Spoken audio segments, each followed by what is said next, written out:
Hello. I hadn't heard a theme song for a while. I was like sitting here like, Getting down. yeah. It was good. It's really good. Get I like funky. it.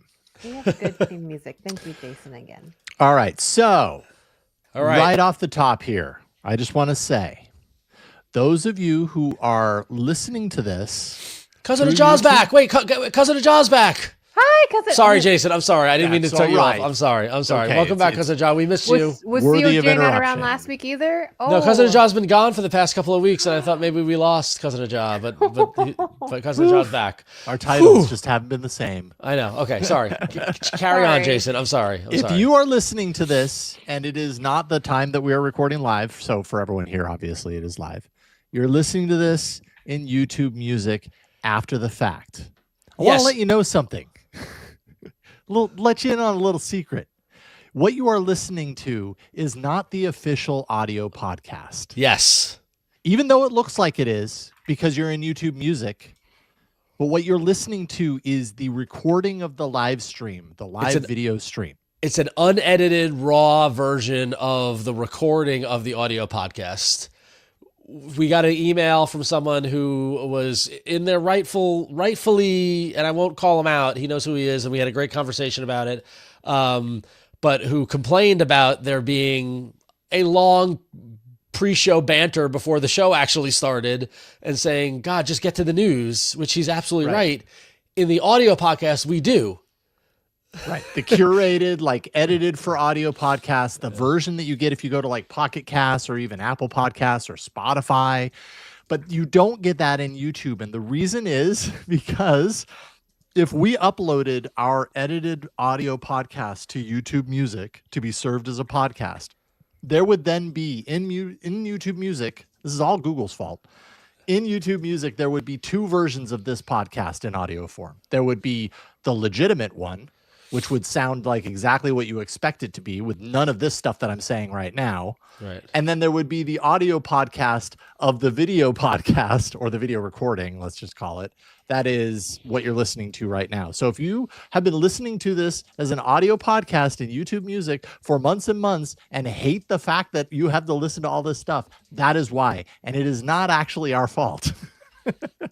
We wish that whole thing was cleaner, but this is how YouTube Music operates when it comes to audio podcasts, and it's weird. Now we could do that, but then there would be two shows. That's why if you look on YouTube Music, it says Android Faithful -video in caps, because we wanted people to know that it's the video version, but we purposely haven't uploaded the audio version to YouTube Music because we think it would be weird to have two versions of the show in there. If people think that we should, we can do that. Yeah. Just go listen to the audio version in a real podcast, Pap. That's all. That's the, I don't know. Yeah. And people could, as mentioned in the chat right now, they could subscribe manually to the RSS feed in YouTube Music, but that's more work for them to do. So I don't know what the solution is. Some people know how to do that. Some people the old-fashioned way, taking the audio RSS off the website and plugging it into your app of choice. Yeah. Yeah.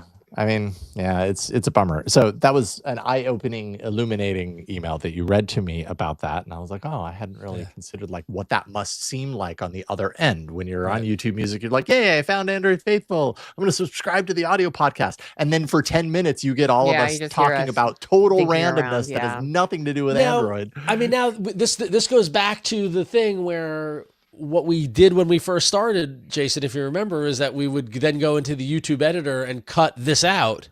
Yeah. Yeah. Of the YouTube version. But that takes like a day to process. That's the problem. You can't do it immediately. Yeah. When you end a live recording, which is how we stream this, YouTube starts processing the file. And while it's processing the file, you can do nothing to the file. And so the earliest that we could go in and cut out the pre-show is like a day later. And by then, most people have listened to the podcast already. And so at that point, it's kind of like, well, then why not just leave it there? Because then people get the added bonus of the pre-show if they want it. We also put it in the time codes on even the live episode that jump you right to the official start of the show. It's usually like 10 to 12 minutes into the file. But anyways, You should know this. If you don't already, now you do. Just FYI, everyone. And Yeah. yes, and I'm flattered that some people in the chat think that banter is the best part of the show. Not everyone agrees. Not everybody agrees. There are different strokes for everybody. Everybody's got a different opinion. Some people just want to get to it, which I respect. Yeah. Some people, so it goes either way. Well, there's a big kind of pushback in podcasting in general, not just talking about pre-show, but when a podcast starts, there's a whole contingent of people that absolutely believe 100% when the podcast starts, get to the meat. Don't do your intro and like, oh, okay, so let's check in. How you been this week? What's the weather like and stuff? And then there's a whole bunch of other people that love that stuff because it's, it's kind of a more human kind of thing, less rigid. I don't know. So everybody has different opinions on that stuff. Yeah. Can't they just? I'm sorry. Everyone's opinions are valid and they're allowed to have them, but that feels silly because it also goes to the type of podcast that you're doing. If you're listening to something like, what was it, Ologies, where everything is like a small documentary, sure. But if it's like something like this, I don't know. We're people, we're friends, we talk. Yeah, totally. But that's just my personal opinion. That's how I feel too. But we've been doing podcasts now for like 20 years. It's, so much of my podcast history has been, yes, it's the topic, but it's also the hanging out, and that's kind of part of what makes us human. And I think to a large degree, that's what part of what helps people on the receiving end connect to us as humans and vice versa and stuff. Mm-hmm. It's part of the community aspect of it, Yep. Not everybody agrees. Yeah, sorry, this is not about the email either. It's more just a general. No, not at all. Trying to how can one say gatekeep or put people into rigid things and whatever. The muckiness that YouTube Music has done to podcasts, and I guess the idea of podcasts, I'm making air quotes if you're on audio only, have done in the last 5 years is a totally separate subject. The frustration is real with that. I wonder what YouTube could do differently in that regard. Like if we had best case scenario, what would it be that we would do our live stream here? Like I can see value and benefit for people wanting to just listen to this full version as if it is an audio podcast. Mm-hmm. I wonder, I don't know. I don't know what the solution is. And probably if YouTube knew what the perfect solution was, they would have done it. They have the resources. And you don't want to get me going much longer. We'll never do the show because I've got lots of opinions about the choices YouTube's made and all that sort of stuff and what true podcasting is. And we don't with due respect to Huyen, we don't get started about with the choices Netflix is now making and the 20 years in, what the bastardization of podcasts have become and all that sort of stuff. But yeah. One other thing before we I'm so sorry. Well, you keep going. I'm gonna take what's that? break. Oh, okay. Yeah. Gotcha. Yeah, one other thing before we start. I have a different mic that I'm using this time. It is bypassing the audio interface. For those of you who've been watching week in and week out, you know that this has been a months-long issue for me. For some reason, things start off fine, and then halfway through the show, my mic starts clicking like crazy, and it's baked into the recording, and I hate that happens. I guarantee you people have unsubscribed to the show because of that, because it's lasted as long as it has. So I have a different mic, a new mic. It's a Shure MV7 Plus or something like that. It's basically, it's like an SM7B, which is a pretty industry standard podcasting mic and video mic, but it has the audio interface built into it. So it's USB-C right into the computer. So if it clicks on this, then I don't even know what's going on anymore. We're not living in reality. The corner is haunted. Yeah, totally. And if it doesn't click on this, then maybe it truly is just either the mic, as one person wrote in to say it was, which I'm kind of dubious on that, or it's just the USB-C hub with all these interfaces. I don't even know anymore. I'm sick of it though. I don't want those clicks. No, cousin of Jaw, you can't say that. Please don't say that. You're hearing some small clicks, but not as bad as before. Any clicks is bad. If you're hearing any clicks from my mic, then I'm upset. I don't want any clicks. There shouldn't be any there.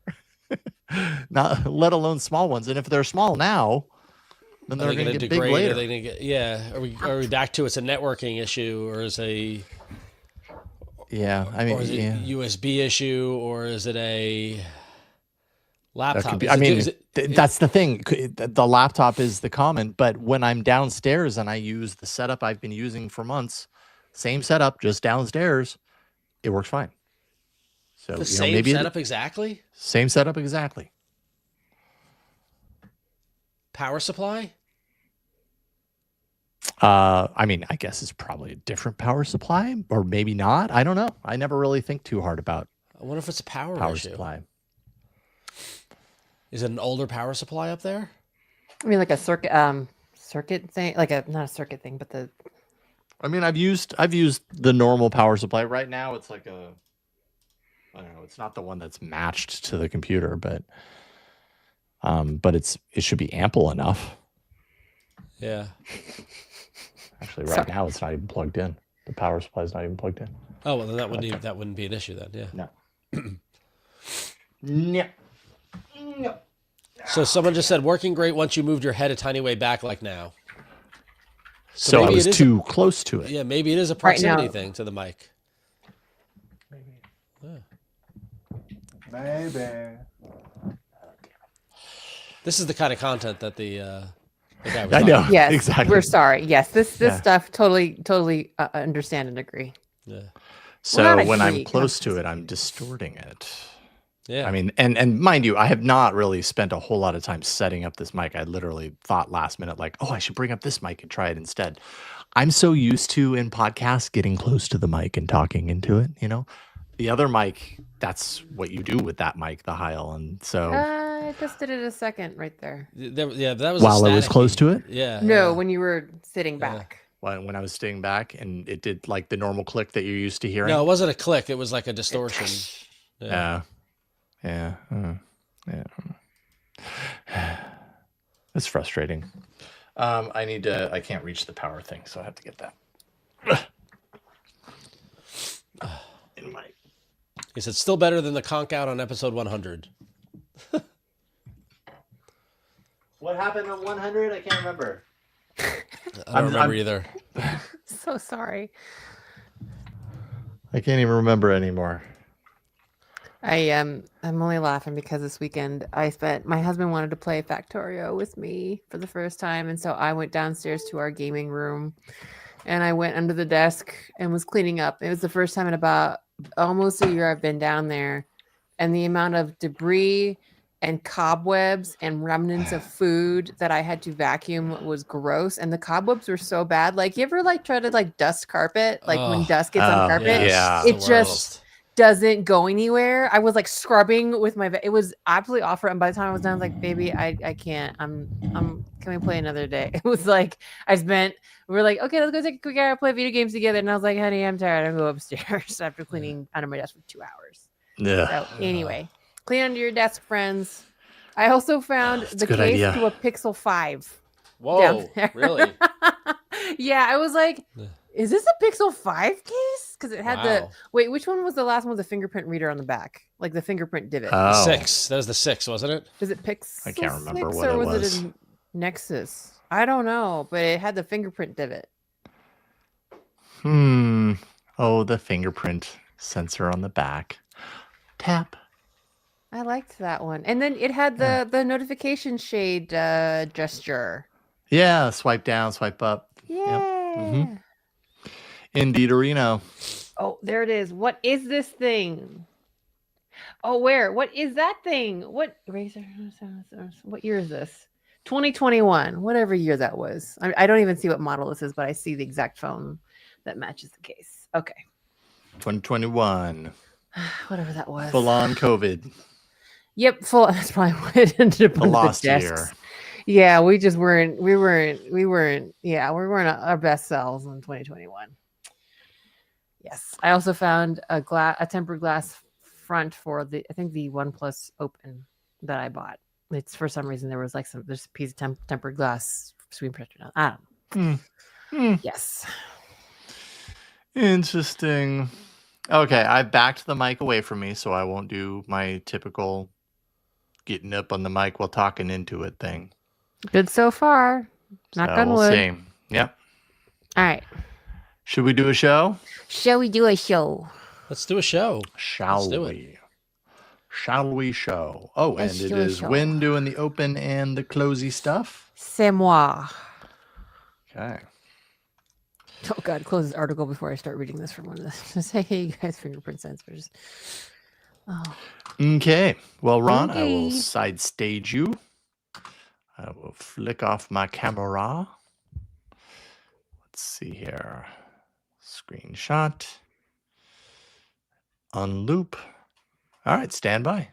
And just real quick before we start, to think that the guy that emailed in thought that like all of this leading up to now was like part of the show. It was very illuminating to me. It was like, God, I bet he's not the only one that thought that. Yes. Anyways. All right, stand by. Here we go.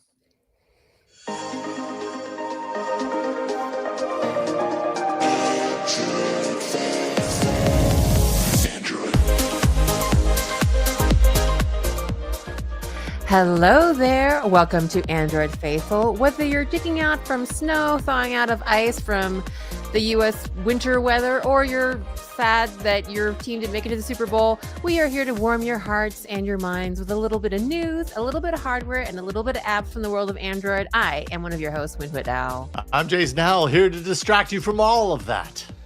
I'm Ron Richards, and boy, do I need the distraction because I can barely move my arms after shoveling snow for hours over the past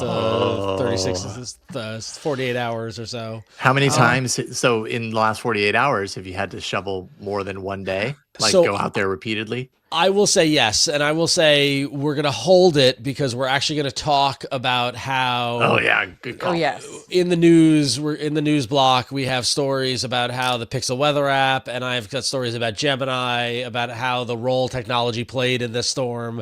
But here you can hear I'm stuffed up because I caught my kids cold like 2 days before the snow hit, and so I was out there shoveling in with the cold. So I still have the cold, but we are dug out. We got. We definitely got over a foot. I've seen conflicting amount. I've seen anywhere from 12 to 15 inches here on Long Island, in New York. And it's like, it feels like old, it feels like the 70s, like those pictures of like, kids in 70s old winter jackets with like mountains of snow. Like it feels like that for sure. Yeah. And again, like my whole complaint about this entire winter so far, it's not so much the snow, it's the bitter, bitter cold. It's it's literally right now, it is 18 degrees and it feels, it feels like 3 degrees. And tomorrow it's going to be a high of 22 degrees with a low of 12 degrees. So it's like, you can't live like this. And trust me, I say that knowing many of you do live like this all the time in parts of the country and the world, and I should just shut up in my my New York like coastal elite kind of weather, like my formerly San Francisco and now New York kind of weather. But my blood is thin and I'm tired. So, well, may I speak for the Midwestern countries, which again, not as bad as say Minnesota or Wisconsin, but in Denver, usually I can handle the cold pretty well. I've been living here almost 14 years now, and my birthday was last week. That wasn't like a plea for birthday wishes, but like when we went out for my birthday last week, it was cold in a way that I just wanted to go back to the house. Like, screw dinner, let's just go back. It is like, as someone who does have real winters over here, over in the middle-ish, westish, it's cold. Yeah, no, I mean, I was stomping on Monday and complaining to my wife going, this is why I moved to California. This is not why I moved back to New York. But anyway, we're going to talk about it in the news because it finally is topical where I can talk about the weather in the context of the show. So he said topical, not tropical. Yeah, topical. Yeah, if only. But we survived. And Jason, how is it there in the Bay Area, my friend? What is it? Balmy? It's so cold 60? today. It's 57 degrees. Oh, go away. Jerk. It's all relative, man. Yeah, I know. Oh, gosh. It's cold for here, but, it's not cold for most other places in the U.S. Yeah. Anyway. But I'm excited for the show this week because I feel like we got a nice mix of stuff that's happening in the world of Android, right? We got some follow-ups. We got some developments. We got some surprises. We got a lot. I credit you, the listening audience. A lot of email came in from you. We really appreciate it. Nice. So thank you so much. And continue to send in those emails to contact@androidfaithful.com. We love to hear from you. So Love to hear from you. Should we get to the news? we should. And just a quick housekeeping reminder. We live stream the show every Tuesday at 8 p.m. Eastern, 5 p.m. Pacific over at youtube.com/Daily Tech News Show and at twitch.tv/Daily Tech News Show. You can come watch the show be recorded in its fun, raw format. If you're listening on YouTube Music, you are hearing that raw live stream recording, FYI. If you want to hear the edited audio version, go listen on another podcast platform. The YouTube Music version is the unedited version, just FYI. So there you go. Yes. There you go. We've done our part. We've said it. Yes. All right, let's talk about the news. Let's get to actual Android stuff. And last week we talked a little bit about a particular story that was floating around about the potential downfall of OnePlus as a brand. And since then, OnePlus has actually responded to those, quote, unverified and, quote, unsubstantiated claims in the article. Said, the article basically said that the company was on a fast track demise. OnePlus says its operations in key markets like India and North America remain fully active. They guaranteed software support for users as well. Ben Schoen at 9 to 5 Google wrote up about this and talks this report off a sort of ledge, I suppose. But I think it's worth parsing OnePlus's words here, not to go ahead and stoke the flame a little bit, just a little bit, but I think what I was looking for is, oh, heck no, we've got full on plans. We've got devices in the queue, some sort of acknowledgement there. But this was what they had to say about their North America. This is, quote, OnePlus North America continues to operate with full guarantee of users' after sales support, software updates, and rights commitments. All three of those things could actually apply to a company that is basically saying we've got nothing else coming out and we promise to support what we've already done. And I'm not saying that OnePlus is like trying to distract or whatever. I'm just saying that language could have been better presented if their hopes were to quell or squash any of these kind of rumors. I don't even know that I believe the rumors, but I'm just saying that language a little soft if what you're trying to do is push back. Corporate PR is a wonderful thing, isn't it? Yeah. I mean, it's just so many things going on because I remember was it beginning of this year or end of last year? We were like, even though they released one of the best reviewed book style foldables ever with the OnePlus Open, they decided not to. We were like, okay, well, we're not doing any foldables this year, y'all. And we were all like, huh, that's weird. And now it's like, okay, we're not going anywhere. We promise to support things that you've bought from us already. Yeah.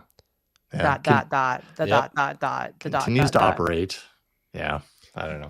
Is it possible that, and I'm sorry, I know it's not just North America, but is it possible that, especially given the way that tariffs are working right now and having these like ripple effects and yada, yada, yada, that maybe they don't intend, maybe there's something in between, they don't intend to shut the brand down, but that maybe they're going into a form of stasis, as a brand until they feel that maybe the economics of it are better or things have settled down where they can make a little more long-term judgments. Is this maybe there's something to do with the whole memory shortage because didn't we talk about, I'm sorry, I keep mixing up these stories and DTNS stories, but I know we were talking about one company, I think it was maybe Asus or someone else had stockpiled something. It wasn't Asus. So is there something here also with the memory RAM shortage where maybe it just makes sense for them to kind of cool things down a bit, and that because they were making moves that very much resemble getting shuttering the brand, they're trying to leave themselves room to move, but they don't want to lose customers yet in a conclusive I think that was way. Asus. I think that's more Asus. Was that Asus? Okay. Yeah, the issue with OnePlus, and we talked about it last week, and you were off on the show when was that there was an inflammatory exclusive, quote unquote exclusive on Android headlines that basically was trying to read the tea leaves, saying that OnePlus was maneuvering to slowly start shuttering the brand based off positions that they were that they were pulling back the Nord and they were pulling back foldables and they were pulling back things left and right.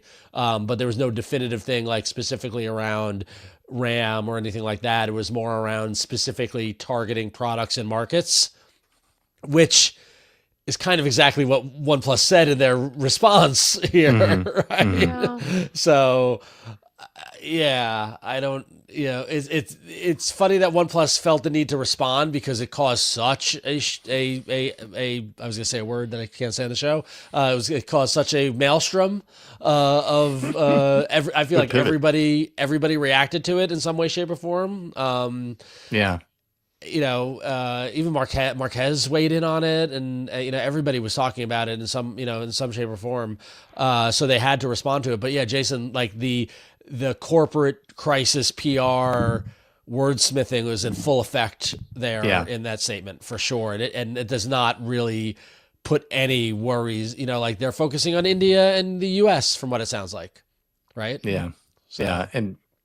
Yeah, someone in Twitch says I'm suspicious of Android Authority. It wasn't Android Authority; it was Android Headlines. Just Android Headlines, yeah, correct. But I think everybody responded. Obviously, we don't know if any of this is true, if even this is the direction. Even Ben Schoen says in his 9 to 5 Google article that like it's kind of no secret that OnePlus's brand is not in a great position right now. Their trajectory is kind of maybe headed in that direction, but maybe things aren't as dire as they are.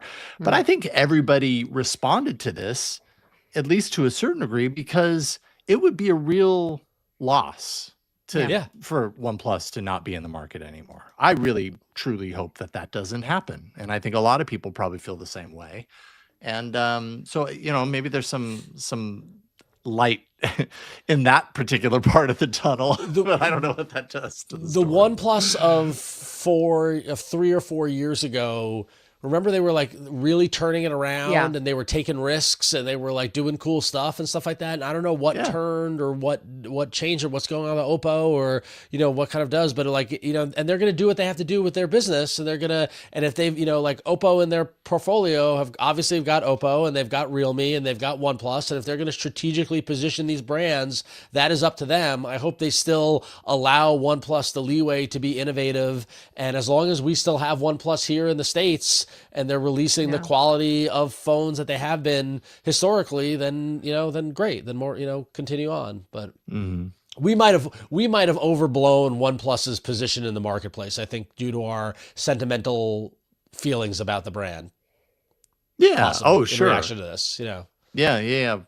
Probably so. I mean, because a lot of people who read Android blogs and listen to Android podcasts, and especially people who, Android faithful is, at least I believe, like, some people look at it and go, it's a journalistic, thing. And like, sure, what we do is journalism in that we talk about stories and news stories, and in the cases of our website, we report on them, but it's also a fan show. Like, and I think everyone in this kind of like ecosystem that would set aside an hour and a half of every week to listen to Android, podcasts is probably to some degree interested in the OnePlus story or fans of what OnePlus has done to some degree or has been or whatever.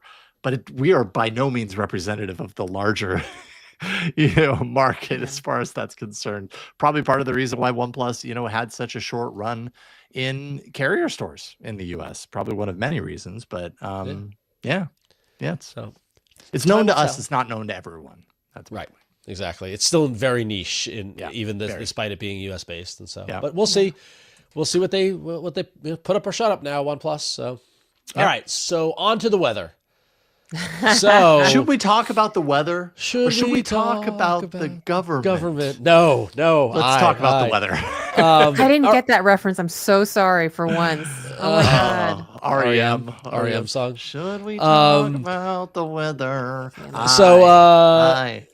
So probably about a week ago or so, well, even longer, they started tracking this monster winter storm that was going to go across the whole United States. And all last week, everyone was like, storm's coming, and all this sort of stuff. Now, I will also point out that back in August, I said to my wife, we're going to have a bad winter. She's like, what makes you say that? I'm like, when you grow up in New York and you have like 3 or 4 very mild winters, you know you're due for one. Like it's cyclical. Like that's just how it works. This is like Farmer's Almanac stuff. This is like Benjamin Franklin stuff, right?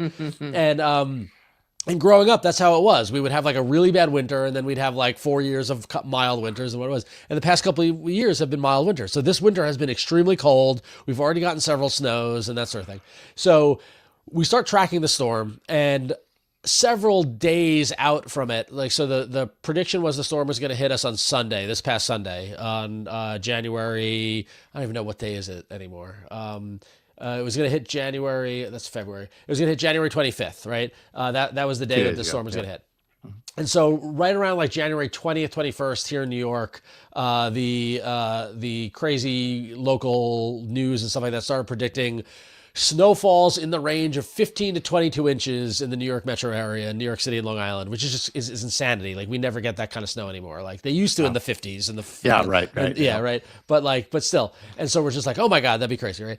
And usually what happens is that the snowfalls start out really, really high. And then as the storm gets closer to us, 2 things happen. Either storms get weaker, or as they get closer to the Atlantic Ocean, they start blowing out east to the water, and it affects the snowfalls. It turns to rain and all this stuff. And usually you watch the snowfalls get smaller as they get closer to you, and it ends up being a dud, right? Mm-hmm. So I'm tracking it, and because I love tracking the weather, and I've got Pixel Weather app, I've got Weather Underground, I've got the Weather Channel. I'm pitting all the weather apps against each other. I'm the National Weather Service, which I don't know if you can trust them anymore, but still we're doing the whole thing, right?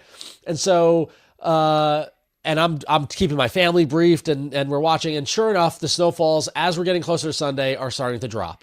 Right, we're going from 15 to 22 to now it's more like 10 to 15.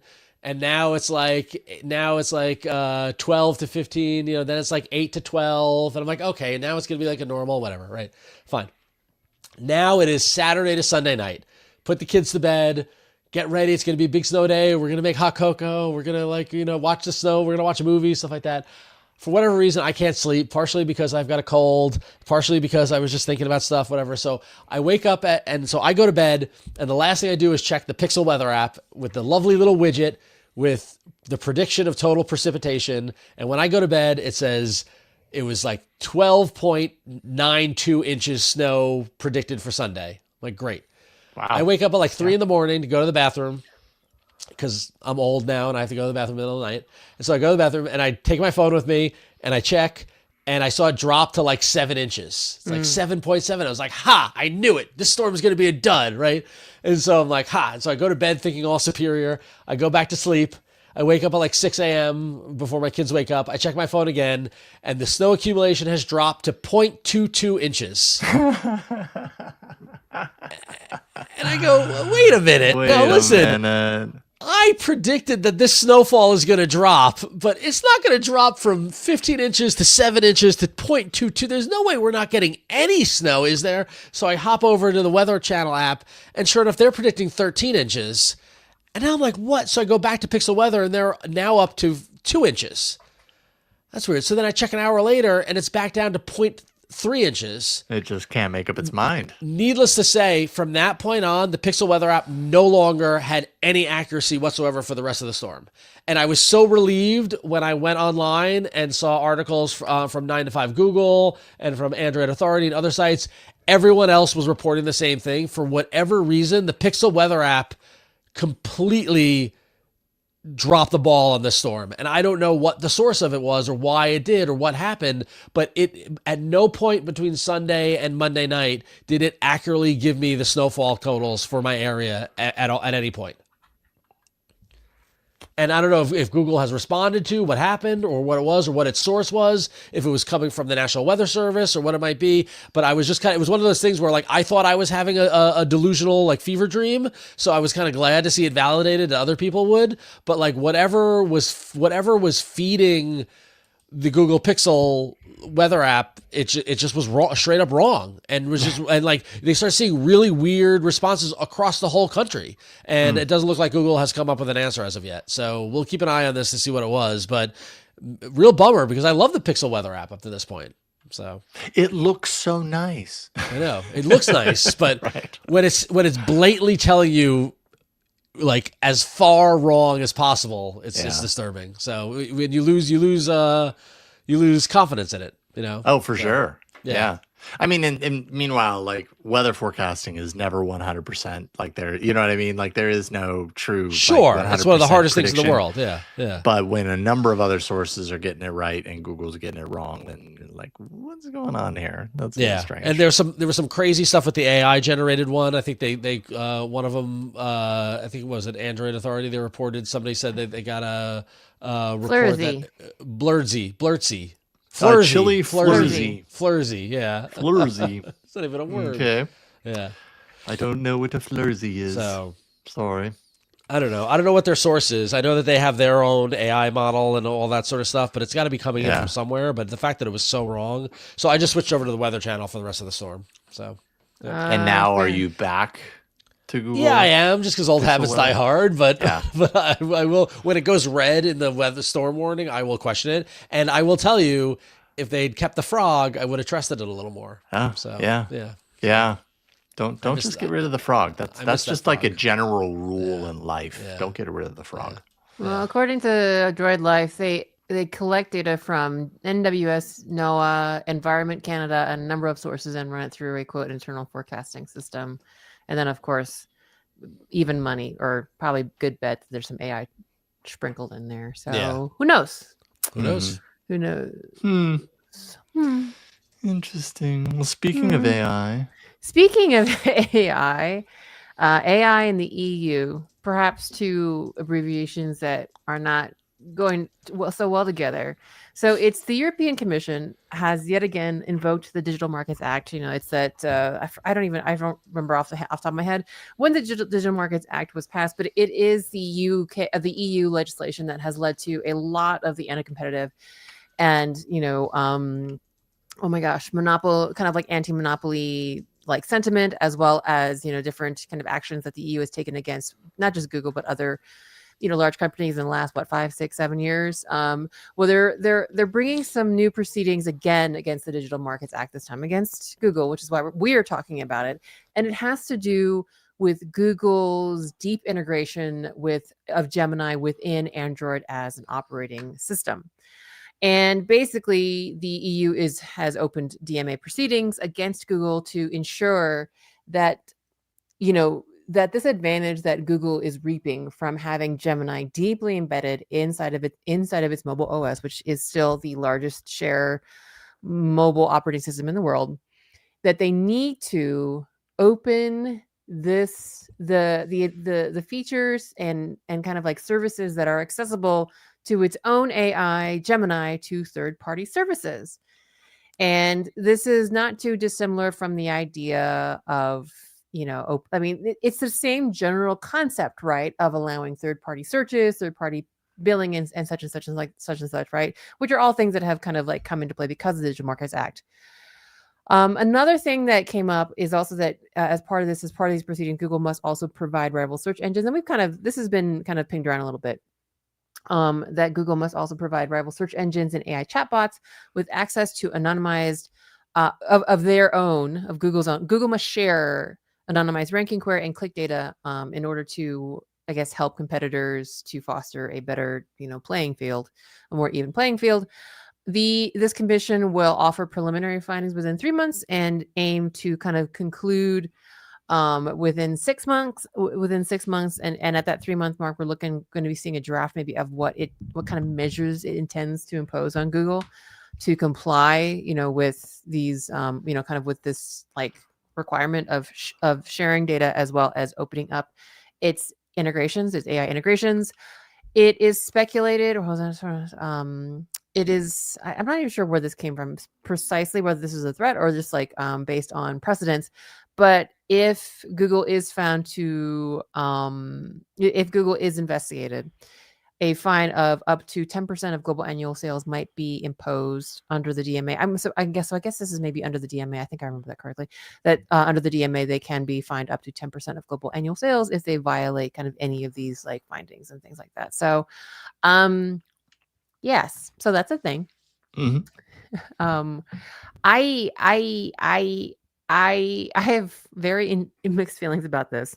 Um, this is yet again, I think, and I say this in a very affectionate way, the EU trying to do right, but I find the request very interesting. It just because, not that I am not all for these anti-competitive or these anti-competitive things that the EU is doing, but part of like what this deep integration is that it's deep integration with the OS itself, which opening that up to third-party services feels like a little Pandora's box waiting to open. I don't know. Are So they already needing to do that? Like, I guess this would be a different aspect of the OS that would be opened up in that way. I don't know. I feel like, there's not a lot of technical details, so this is just me speculating. That's true. And maybe this would have been a better question for, I wouldn't say dearly departed because he's still here, just not with us anymore, Michel Rahman. But it just feels like, it just feels weird. Just because part of the sell is that, because we are Google, Android is ours, we can leverage that for these like AI, these AI features, because the AI has access to things that we have access to as Google and as your operating system.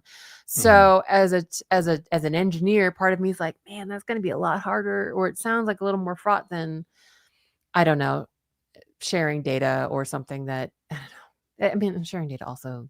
Anyway, I don't know. I just think it's interesting. I think the right intention is there for sure, but I don't know how I feel about the actual thing they are trying to do from a technical, or I don't know. I don't know if that's I don't know. I mean, I think what they're trying to do is, overall, as the same with search, they're trying to say, hey, Google, you can't be the only one to benefit from, your AI on your operating system integrated throughout in ways that you know better than anyone else. You've got to, I mean, that's kind of the whole thing around anti-competitive behavior. You're making it really cozy for yourself and making it really difficult for others to replicate any of that. We don't want you to do that.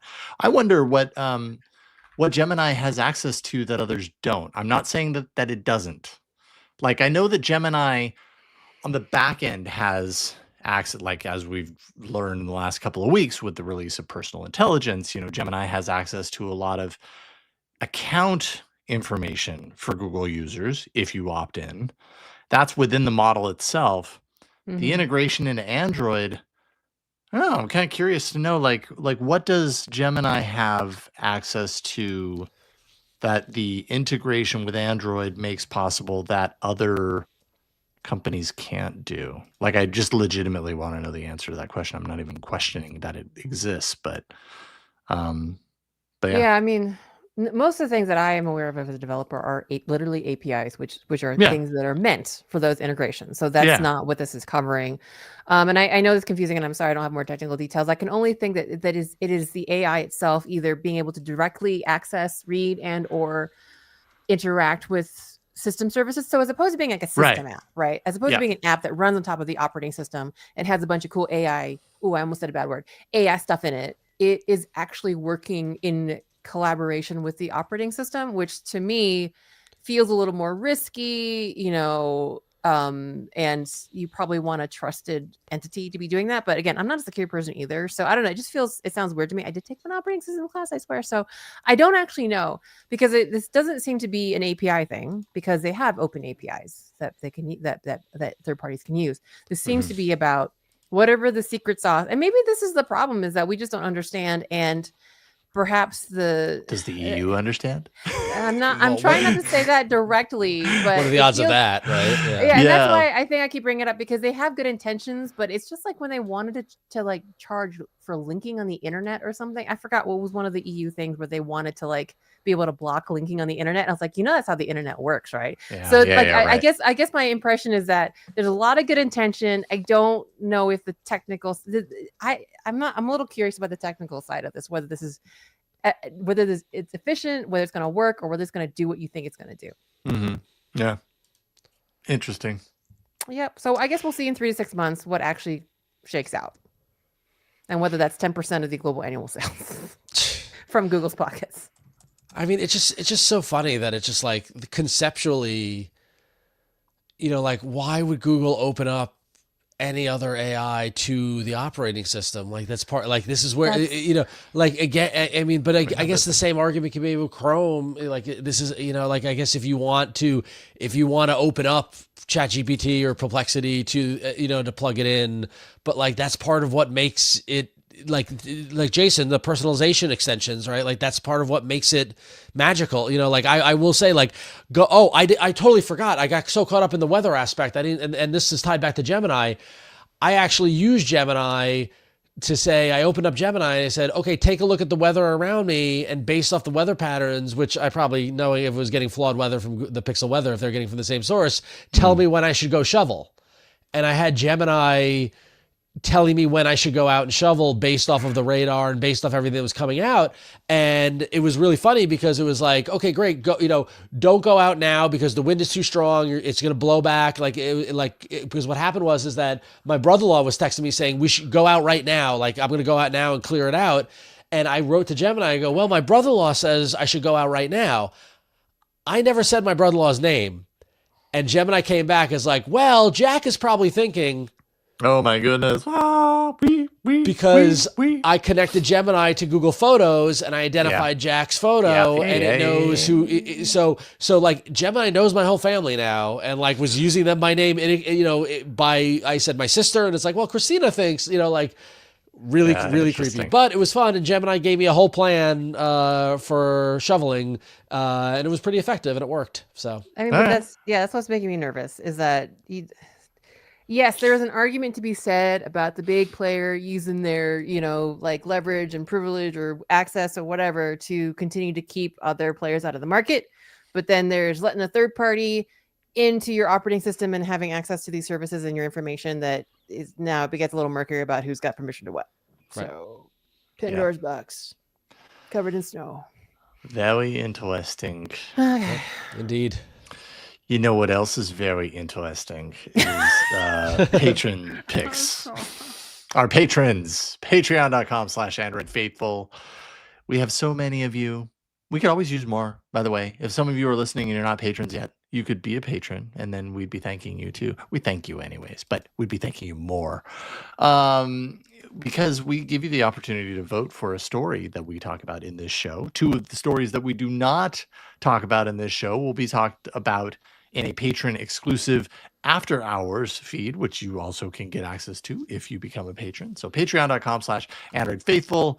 And we let anyone send us their Android themed art to accompany this post on the Patreon. This was sent to us from Jared White, bug droid image using Microsoft Copilot's GPT-4o model. Apparently. Yeah, a little mix it up from Gemini. I was glad to see that. I was glad that he sent this in because I was this close to making a bug droid shoveling snow, and this was a little more whimsical. It's a nice shot of a bunch of bug droids ice skating on a foldable, which I thought was clever. So ice skating on a foldable, and it looks like maybe just an image on the display, and then you realize one of the bug droids is popping out of the display, so it's kind of three-dimensional. Oof. Good going, Copilot. Anyways, thank you for creating and sending that in, Jared. We can always use more, so it's good to have a little stockpile. So we put 3 stories up for vote for our patrons, and we had one that lost pretty hardcore. The ad-free Threads era ends next week. That's 10% of the votes. Second place, a little closer. Motorola patents a phone that can wrap around your wrist. 33% of the votes. And then the winningest story at 58% is Google killing off the best Gmail feature you never knew about. Now, I will admit that I have heard the word Gmailify. It's possible between this show and All About Android, we talked about it at some point. But wow, I read this and immediately I was like, what the now? Like, what exactly does Gmailify do? So I'm definitely in the category of like the Gmail feature you never knew about. What the heck is it? It's a way to turn third-party inboxes, so think like Yahoo Mail, think Outlook, that sort of stuff, into Gmail-like experiences. And apparently this has been around for like a decade. and it gives those services access to a number of things: improved spam filtering, or it gave rather, improved spam filtering, smart categorization, advanced search capabilities, all those things, many of the things that you're used to seeing in your Gmail account. Apparently you could apply those to other services. See, this is crazy. I truly, this was outside of my radar, but it's now being dismantled. So if you think that sounds amazing, I'm sorry to tell you, the underlying POP is being deprecated. So if you want to experience Gmail, you got to use Gmail. It's like, oh, it's a really cool thing that people liked. Google's going to get rid of it.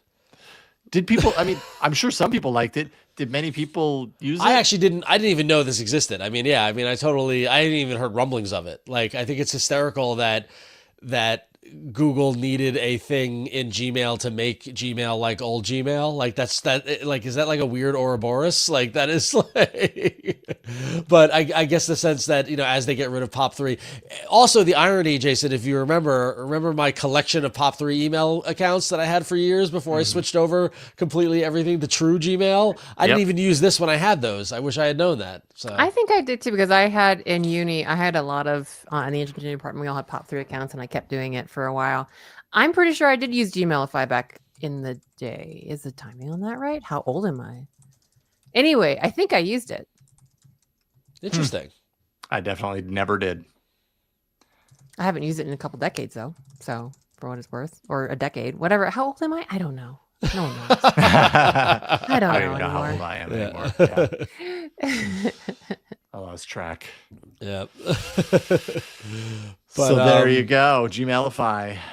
I love any opportunity to rally the troops around Google killing a feature or killing a product or something like that. That is like, that is catnip for people like us, right? It's like it's like, oh, there's something that we like and it's gone now. Yeah. So wah, wah, wah. Yeah.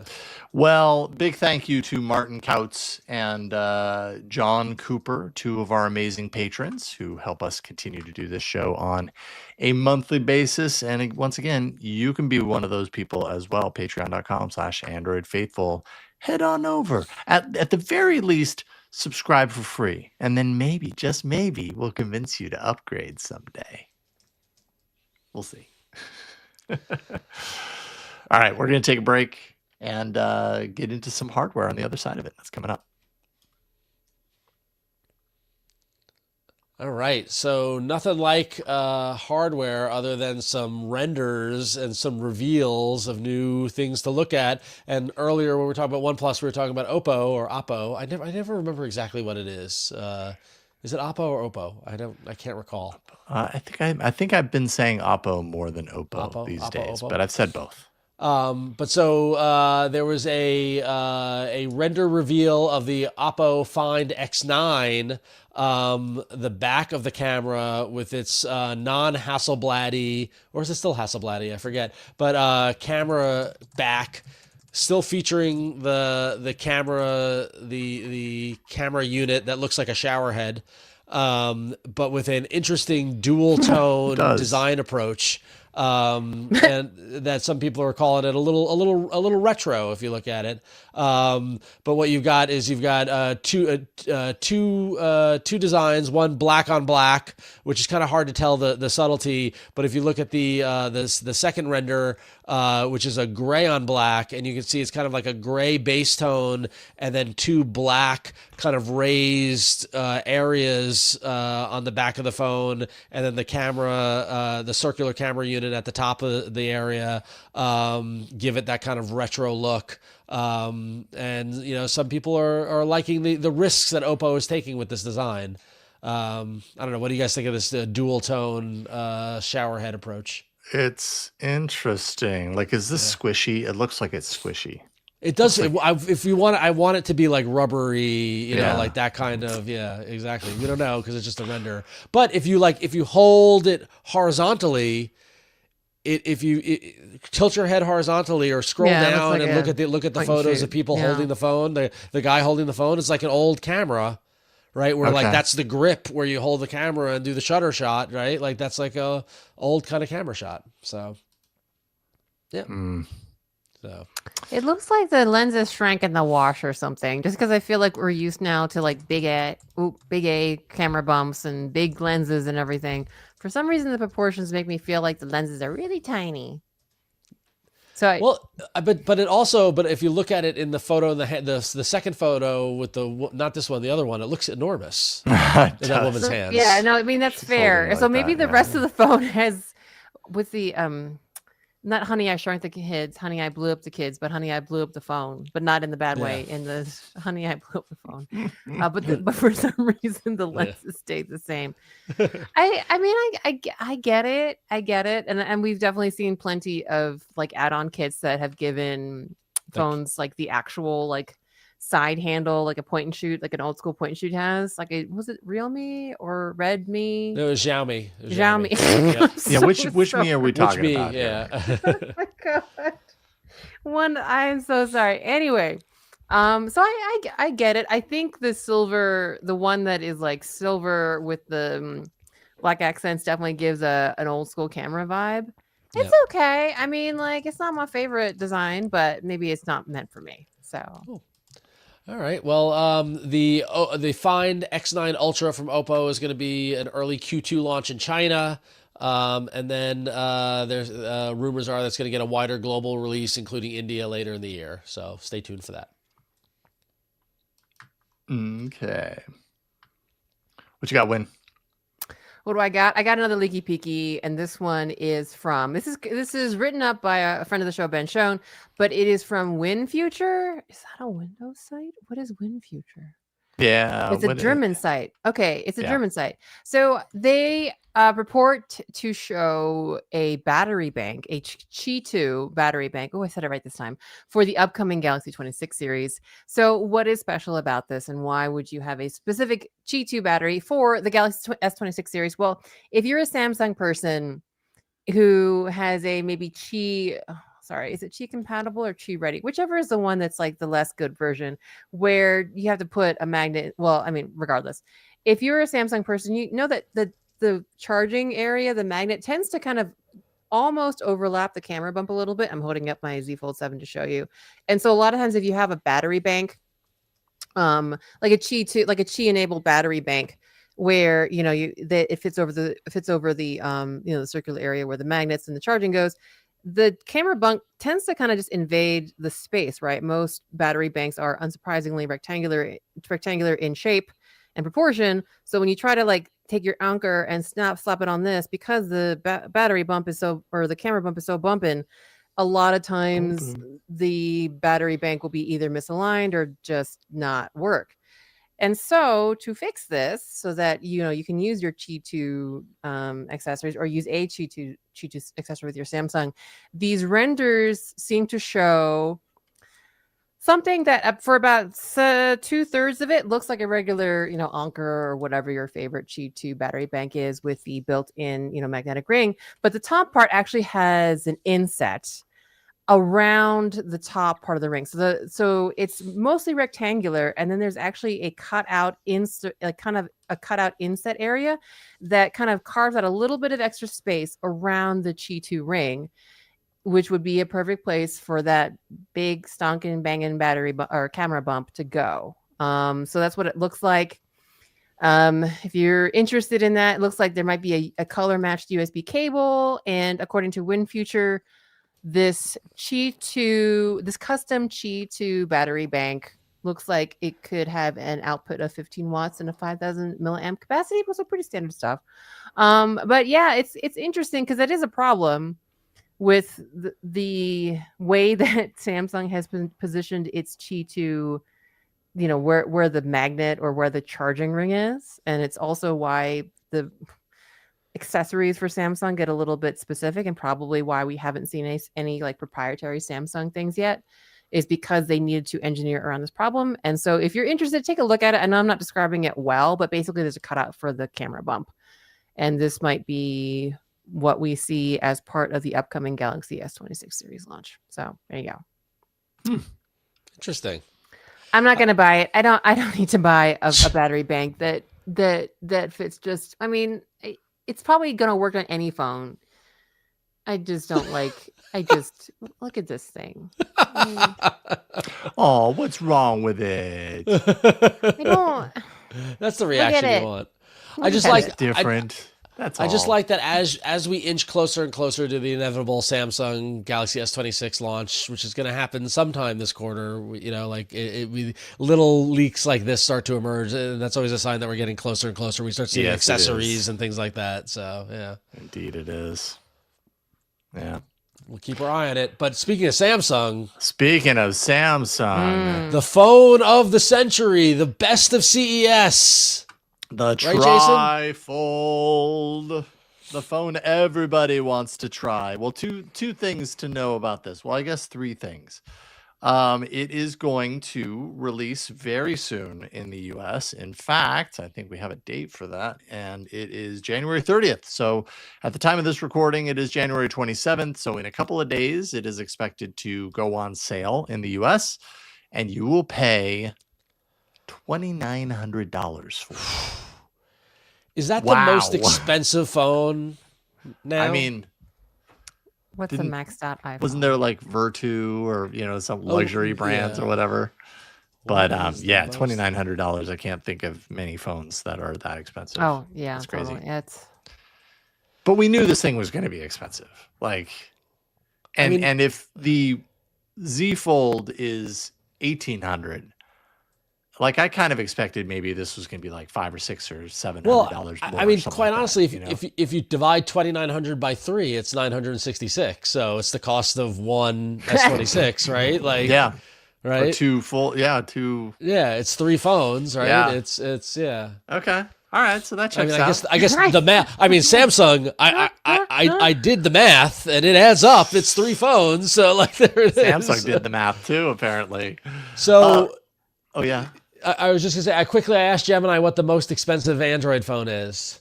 Okay. And apparently the Ulysses Nardin Chairman Diamond Edition okay. Well, was a $129,000 phone. That was a hybrid phone created by the Swiss luxury watchmaker Ulysses Nardin and featured 3,000 hand-cut diamonds. So Okay, so it's the most expensive phone unless you're talking about diamond phones. yeah, so I would say aside from the diamond phones, before this, the most expensive was the Huawei Mate Trifold, which was $2,800 USD. Okay. So All right. now this is the most expensive consumer, Yeah. Android phone. So. All right. I will say that I think my particular flavor of Z Fold 7 was actually more 2,200, 20, and Oh like wow. the top. Okay. Yeah, so 1,800 is like the base with, I forgot, I don't think it was 256. I think it was 512 and like whatever the lower RAM was. And so did they mention whether they're going to have is there a bump in storage version? I don't know why I keep saying bumps on it, you guys. I'm so sorry. But like a bigger storage option? No. Oh, I don't know. So, I mean, haven't seen that. I haven't seen anything on that. if you look at it like that, then you could almost squint your eyes and think and see a deal here, because unless you're getting if you're getting the mid range, the mid rank Z Fold 7, then you're actually getting a deal on the third phone. Just saying.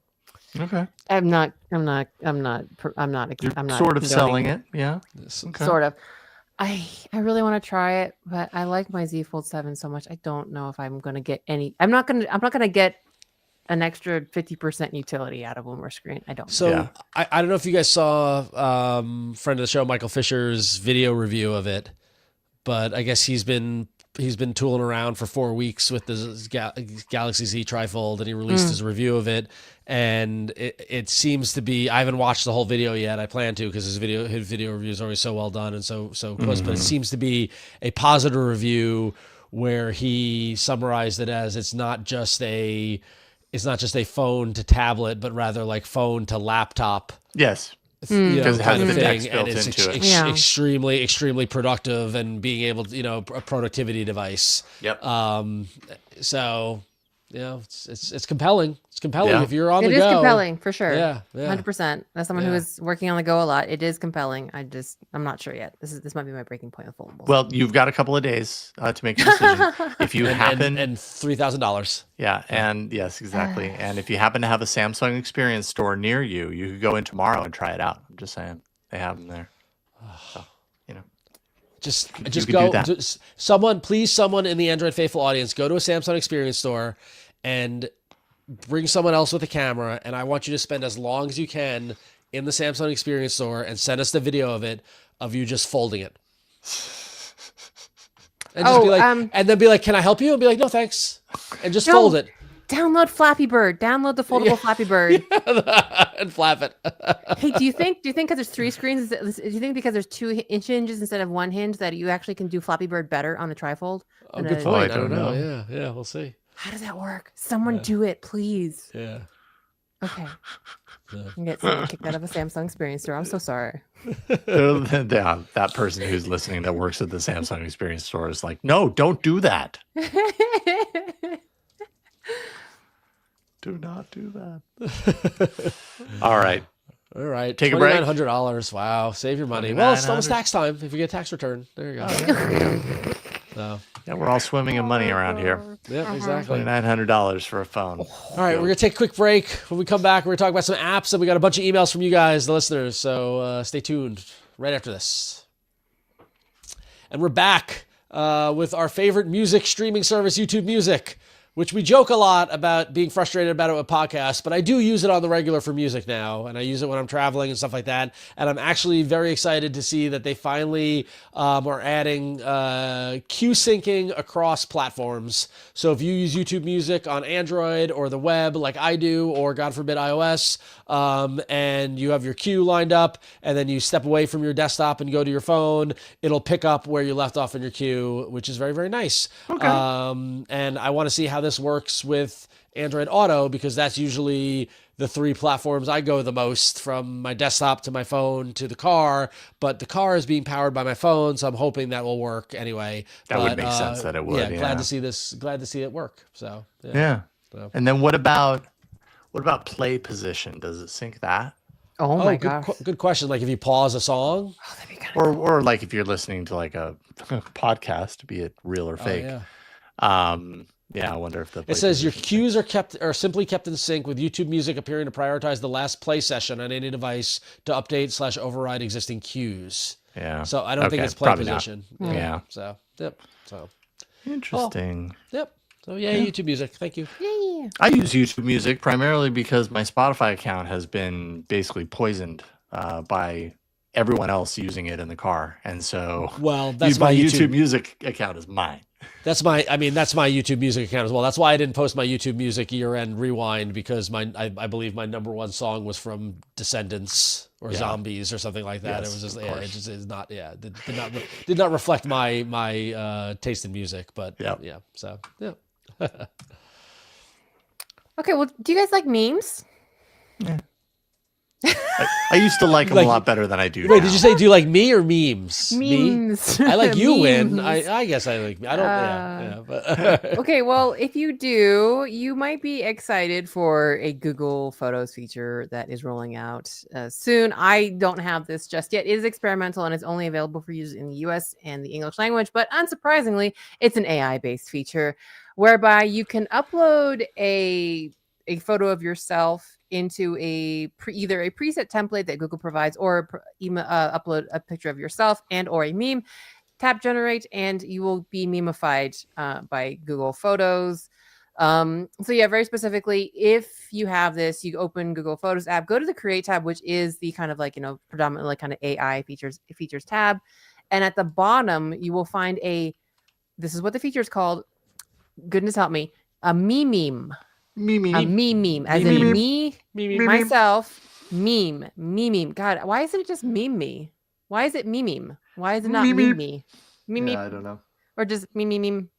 Just one. There's just the 3 syllables. Anyway, it might take a bit. I checked myself. It is rolling out, so it might take a few days. And Google told TechCrunch that it will reach iOS users over the coming weeks. So all of our iOS fam in the audience, you are not omitted from the fun either.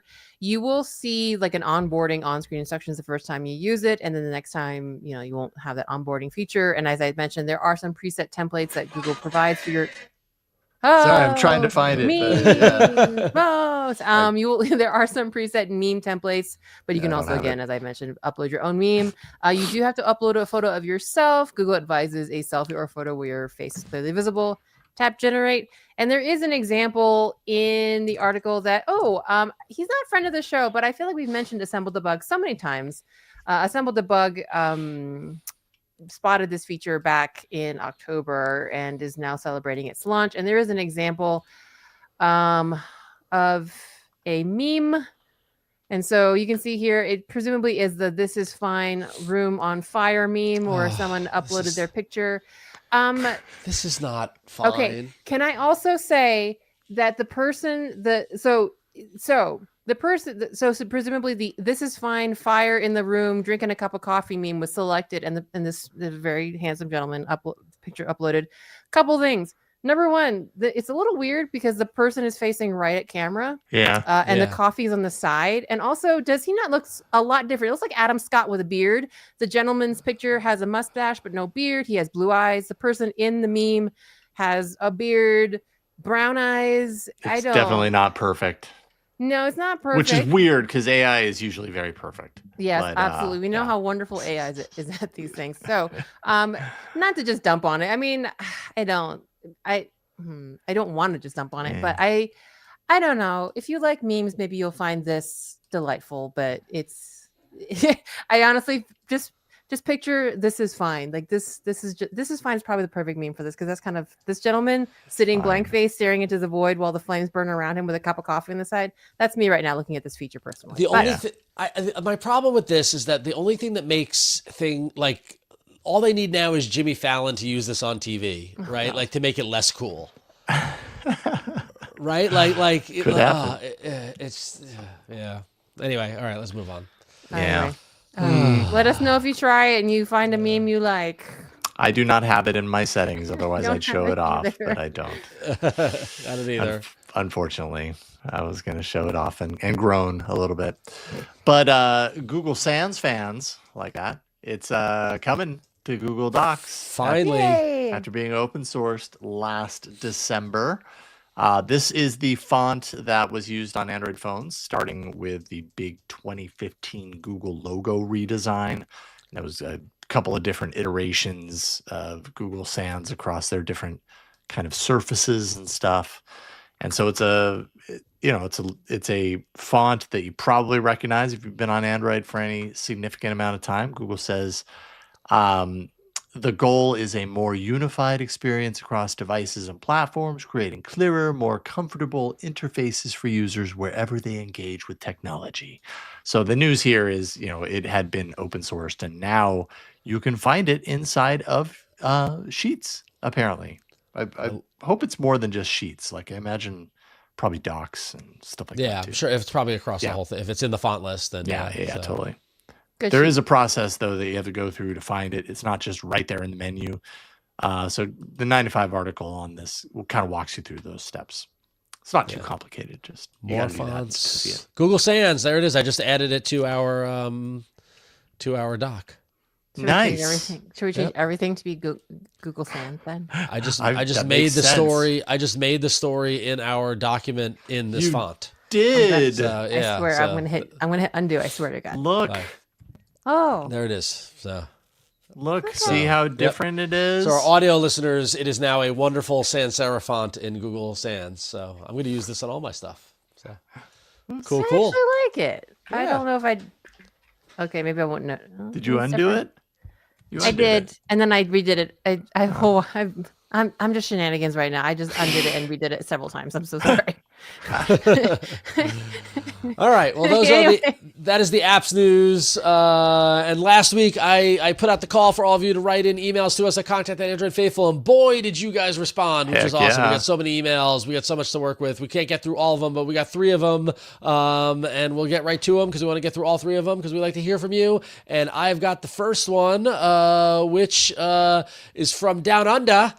Says, hi, I'm sorry about that. I apologize. Hi, AF crew. Jez from Australia here. You asked for it, Ron, so here's my question. How the hell do you screenshot Gemini? Whenever I use Gemini to get context of the stuff on my Pixel 8 Pro screen via the hold on the bar at the bottom of the screen, it brings up the overlay with the explanation / results. But for the life of me, I can't figure out how to screenshot the info for later, parentheses, using the drag up and get the screenshot select option. It always just screenshots the original app below Gemini and not Gemini itself, despite showing Gemini in the preview. Am I missing something? Is it possible? And this is really interesting. And Jez, I don't know, because I never use the drag up to get the screenshot select option for my screenshots. What I do is I do the power button volume down button press. Right. And I'm able to screenshot Gemini all the time that way. And that takes a screenshot of the entire screen. Yep. So Jez, I think that's your answer. Just press the power button and the volume down button at the same time, and you get a screenshot. Yeah, that's what I do too. Yeah. Yeah, me too. Although it's nice to know that actually I could get the information without. I didn't realize that was possible, Jez. So thank you for writing in, because now I know the other thing is possible too. Using the way that The you swipe tried. up and the screenshot. So we're exchanging screenshot techniques. I like it. So I yeah. don't understand the swipe up thing though. So Jason, if you swipe up to get the app selector, the tasks, like when you get the when you can choose the active apps. That swipe one at the bottom of the screen. Do you see screenshot and select? Oh, I see the multitasking view. Okay, so screenshot and select. Yes, I see. Yeah. But if you do that and do screenshot, you lose the active Gemini overlay. Oh, yes. Okay, that is your answer. Is the hardware screenshot button. Volume. Yep. So there you go. That'll capture it all. All right. Interesting. Great. Next email is for Huyen, and it's a long one. I'm sorry, but it's a good one. Oh, no worries. It's a great one. Hey guys, a long-time listener going back to the AAA days, though I've admittedly been a little behind lately. Just a little commentary, as something Huyen said got me thinking. Just getting around to episode 131, the root of all creaselessness, and Huyen had mentioned newer iOS and Android dev graduates leaning hard into iOS being better than Android. From a UX standpoint, I'm beginning to wonder if there's really any difference anymore. For some context, about every third update of a phone, I toggle back and forth between an iPhone and some different Android device. For a while, I stuck with Motorola, but this time decided that Pixel was the way to go. Going from an iPhone 14 Pro to a Google Pixel 9 Pro XL a little over a year ago, and the way everything transferred over seamlessly, including my different photos used on both background and lock screen. About the only things I noticed in day-to-day use are hardware related, the in-display fingerprint reader and photo video quality. Photos, the Pixel wins. Videos, iPhone wins. Software related, actually being able to reply to messages from my Garmin watch, something Apple keeps locked down to the Apple Watch only, and the annoying swipe left for a custom Google landing page. Mobile wallet, RCS messaging, though unsecured between iOS and Android, cloud photo storage, home screen widgets, and AirDrop, even on some devices, all staples of One OS are now applicable on both. My hot take, which probably isn't all that hot of a take anymore, for the average user in 2026, it really boils down to brand loyalty and what the, quote, cool kids have for which device is really better, because they all have more in common than not anymore, including the sticker price. Love the show, guys. Keep it up, and congrats on the run, Ron. Batavia, New York. Go Bills. Yes, I love Josh Allen, even as a Washington fan. Go Josh Allen and the Bills, and go Sabres. Thank you, Ken. So it was interesting that what kicked him off about the comment you made about developers leaning into iOS versus Android, because I'm having those conversations with one of my engineers who razzes me all the time about being an Android guy and how iOS is better and blah blah blah, and then I slap him with the KMP stick. But it does seem to be a bit like, are we close to parity? I think in most ways, yeah. I think so. And just to clarify, it was the iOS new grad that said iOS was better, and then to even out the score, the Android new grad said my hot take is that Android is better. I agree. I guess I don't think I disagree. Even as someone who loves Android and tried an iOS phone and didn't like it, it was mostly just from not being used to it. Yeah, it's not my OS. I'm not used to it. Yeah. I have a whole ecosystem. Even from a development is different, but there's pros and cons of each. And I do think you're right, Ron. I do think we're getting pretty close to parity. Things like liquid glass versus not liquid glass, which is also actually dissolving. That's not a pun, is it? All those, even like the aesthetic differences are slowly kind of sort of going away, also depending on what Android flavor you use. So I'm with you, Ken. I think it's whatever you want. Seriously, just stop bragging on each other for what phone you have. It's old. Use what you like. Yeah. But people still do it. They'll still, of course, because it's fun, right? Yeah. Or they just really believe it.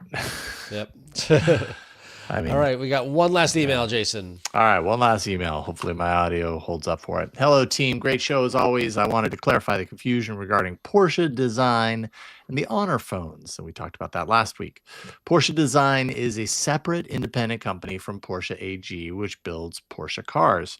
Porsche Design was created by Butzi Porsche, grandson of the founder of Porsche cars, also the 911 designer, so he could expand into furniture, watches, phones, etc. The company designed several Blackberries back in the day. They are probably best known for their watches. Thanks again for all the great content. I went on eBay, did a quick search, and sure enough, let's see here. Yes, we've got some Blackberry Porsche design phones, 24 karat gold edition. I didn't even know about the Blackberry Porsche design ones. That's amazing. Oh, how much do you think that was when it came out? Oh, that's a great question. I don't know, but it's $1,349 or best offer on eBay right now. That's kind of crazy. I'm going to look that up. Gold edition. 24 karat gold edition. Wow. Let's see. So the Blackberry, it was a $2,350. Oh, so still not quite as expensive. I mean, it came out in 2011. Oh, it's not like it was that old, right? The 2013 one came out. The 2013 one was $2,350, and the 2014 one was $1,500. So these came out when BlackBerry was battling the iPhone and going, "Hey, we're still relevant. We're still relevant. How do we get people to pay attention to us? Gold-plated phones." If we adjust for inflation, it is more expensive than the Z Fold. There it is. Trifold. The Trifold. Yes, there you go. The Trifold. So big thank you to Frank R for writing in and clarifying the Porsche design, not the car Porsche, but Porsche design. So thank you, Frank R, for writing that in. That's awesome. Email us at contact@androidfaithful.com. We want to hear from you. Thank you so much. All right. Well, that is it for us this week on Android Faithful. We do want to. Are we plugging ourselves? Yes, we are. No, we're thanking. So we want to thank friend of the show, Adam Dowd, because he recently for Slash Gear wrote a great article by spoilers. I'm biased saying this, but a great article about 5 tech podcasts to add to your rotation in 2026. I like to say that there are a lot of things that, a lot of relatives or friends-ish are like extended family on the show somehow. But the 5th recommended podcast by Adam was us, Android Faithful. If you're into more mobile tech more than anything, you need to check us out. And sites are long and varied experiences in the Android space. Thank you so much, Adam. Of course. Yep. I've been telling people about that camera for like the last 2 weeks. Oh my God. Okay. See, I'm telling you, every single episode, I'm going to take one of those. That's fantastic. Oh, did I miss it last week? Holy crap. Yeah, we did it last week. Yeah, it was pretty awesome. Dang it. Okay, well, if you're looking for a podcast, you obviously, and you're listening to me, you obviously have found us. But thank Adam for shouting out, hopefully your favorite Android podcast. But check it out for the other 4 as well. We've got a couple of sister shows and a couple of I guess like in the family type shows in there as well. But yeah, definitely. Hey, we made someone's list of tech podcasts to add to your rotation. So if you're actually new and visiting us, or you just joined the live stream, consider adding us to your rotation and listening to us every week. We like doing this, and we like talking about Android stuff, and we would like for you to listen to us talk about stuff, specifically Android. Or if you just want random stuff, then join the live stream and join the pre-show, because we talk about all kinds of weird stuff. Anyway, so how about individual plug time? Jason Howell. I'll keep it quick. Linktree.com/Jason Howell. All the things I'm up to. Including I'm doing a bunch of work right now on probably when my audio is bad is not the right time to plug this, but I'm doing a bunch of work on setting up a podcast consulting business. So if you're in the podcasting world and you want to talk to someone about it, I'm a guy. I'm going to have more information coming soon. But anyways, you'll probably find all that information on Linktree, linktree.com/Jason Howell. Can't think of anybody better to get some advice from. So Absolutely. And while I keep my mic from falling off the mic stand, I'm going to mute myself and turn over to Ron Richards. yes, go over to threads.com/RonXO where I'm posting up a storm. I did a lot of storm posting. I posted up a storm. I posted during the storm. I've been talking about the Mets, talking about movies, talking about all fun stuff there. It's all happening over at Threads. And we're going to be talking in the after show about the patron pick that didn't get voted on, about ads coming to the Threads platform. And my take on it might surprise you. So Ooh, there you go. nice Yeah. tease. Yeah. Ooh. And I am an Android developer, have been for almost 14 years now. Oh my gosh. And I'm still doing it, still loving it. You can find my technical talks on on Android development and Kotlin development at my website randomlytyping.com. I'm Queen Code Monkey in places, but I'm on a social media break. And to be honest, as much as I miss engaging with people, it's been awesome. But if it's Queen Code Monkey, it's probably me. And that's about it. Join us. Well, if you're a patron, you will be able to join us even more this week for, as Ron mentioned, some of the unspoken of patron picks, as well as other things like which ones aren't the patron picks. Oh, here we go. Maybe you want to learn more about any theft features on Android. What is up? Have you ever heard of a state operating system? Well, guess what? Android could become Utah's operating system. I don't know what that means, but we'll talk about it in after hours.